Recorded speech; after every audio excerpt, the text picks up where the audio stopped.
Hello friends, আসসালামু আলাইকুম। কেমন আছেন সবাই? আশা করি সবাই ভালো আছেন। আমিও আপনাদের দয়ায় আলহামদুলিল্লাহ অনেক ভালো আছি। আর আজকে আমরা যাচ্ছি ফুটবল খেলতে আফতাবনগর টার্ফে। আমাদের একটা ফুটবল ম্যাচ আছে। আর বাসা থেকে বের হয়ে দেখি সবাই আমার জন্য ওয়েট করতেছে।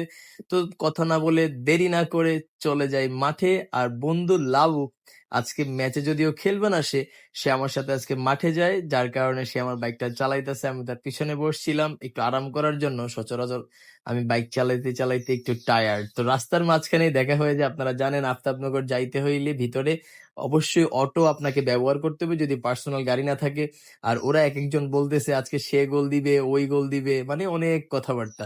আরেকটা মজার ব্যাপার হচ্ছে, আজকে আফতাবনগর যাওয়ার পরে মানে পরে গেছিলাম টি শার্ট, এখন দেখি একটু একটু ঠান্ডা লাগতেছে। আবার লাইটের দিকে খেয়াল করলে বোঝা যায় একটু কুয়াশাও পড়ে, যার মানে হচ্ছে শীত খুব শীঘ্রই চলে আসতেছে। আমরা যখন চায়না প্রজেক্টের সামনে আসছি, আর এত ভালো লাগে এই জায়গাটাতে আসলে, মানে সোডিয়াম লাইটের আলোটা প্লাস রাস্তার চতুর্দিকের মানে পরিবেশটা অসাধারণ অসাধারণ। রাতের বেলা আসলে অনেক মানুষ এখানে ঘুরতে আসে, যদিও একটু রিস্কি জায়গা, ছিনতাইয়ের একটু ঝামেলা আছে। আপনারা আসলে খুব সাবধানে আসবেন।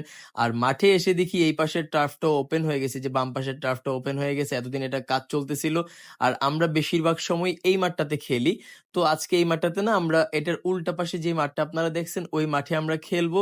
লাবু ভুলে এইখানে বাইক পার্কিং করে ফেলছে। তো যাই হোক, সমস্যা নাই, এক জায়গায় পার্কিং করলেই হইলো, জায়গা তো প্রচুর ছিল এইখানে। কিন্তু মজার ব্যাপার হচ্ছে, আগে টার্ফ ছিল একটা, পরে হইলো আরেকটা, এখন 5-6টা টার্ফ আফতাবনগর। আর টার্ফের ভিতরে প্রবেশ করার সাথে সাথেই আমি দেখি সবাই একদম রেডি হয়ে যাইতেছে। ছোট ভাই জামান, জয়, লোকমান, আইনুল, হৃদয় আপনারা চিনেন, তারপরে মানে সিফাত, দারুন, সবাই অনেক ভালো খেলে। যদিও আশা করি এত ভালো প্লেয়ার নিয়ে যেহেতু আসছি আমরা, আমরা ম্যাচটা জিতবো। আর এই পাশে আমাদের অপোনেন্ট রেডি হইতেছিল।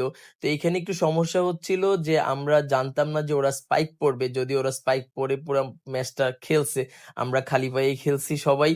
তারপরেও আমরা ভালো খেলছি আলহামদুলিল্লাহ। আমাদের প্রত্যেকটা প্লেয়ারই খুব ভালো রিদমের সাথে খেলাটা শেষ করছে। পুরো 90টা মিনিট খুব সুন্দর খেলছে সবাই, কেউ এক বিন্দু ছাড় দেয় নাই কাউকে।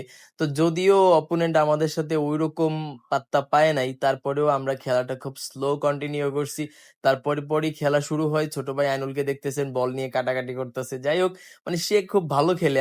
আইনুল, লোকমান, সিফাত, জয়, জয় খুব ভালো ডিফেন্স করছে হাফ এন আওয়ারের পরে। তারপর হৃদয়কে আপনারা চিনেন, হৃদয় খুব ভালো ডিফেন্স করছে। আর আমাকে তো আপনারা দেখতেছেন, আমি প্রথমার্ধে একটু নিচে খেলছি, কারণ হচ্ছে যেহেতু আমার টিমের প্রত্যেকটা প্লেয়ারের সাথে আমি আগে কখনো খেলি নাই, যার জন্য একটু মানায় নিতে কষ্ট হয়। এই কারণে আমি একটু নিচে খেলি, পরে আমি উপরে উঠি যদিও।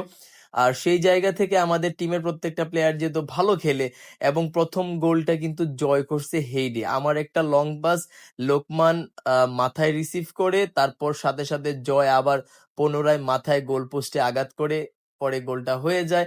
আর আমাদের যে গোলকিপার ছোট ভাই জামান, তার কথা না বললেই না। অসম্ভব ভালো একটা কিপার। আমি জানতাম না যে সে এত ভালো গোলকিপিং করে।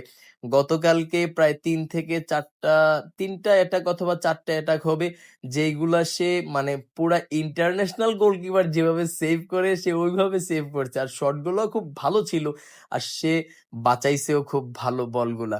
তো যাই হোক, মানে সব মিলিয়ে জামানের প্রশংসা একটু না করলেই না। কিন্তু আমাদের ভাতিজা হৃদয়, আপনারা যাকে সবসময় আমার সাথে সব জায়গায় দেখেন, সে গতকালকে একটু দুর্বল খেলছে, কারণ হচ্ছে তার ঘাড় ব্যথা ছিল, যার জন্য সে খেলতে পারে নাই। তারপর গতকাল ম্যাচে ভালো খেলছে, খারাপ খেলে নাই যদিও। পরে অবশ্য আমরা 3-1 গোল ব্যবধানে জিতে যাই ম্যাচটা। আর জিতারই কথা, কারণ আমাদের যে প্লেয়ার গুলা ছিল, ও বাবা, স্পিড এত ফাস্ট প্রত্যেকের। বন্ধু মোহন কিন্তু খেলছে গতকালকে, 10 মিনিট লেট করে এসে মাঠে নেমেই কিন্তু চমক দেখাই দিছে। তো যাই হোক, আল্লাহ হাফেজ, আজকের মতো এখানেই বিদায় নিচ্ছি। সবাই ভালো থাকবেন। আসসালামু আলাইকুম।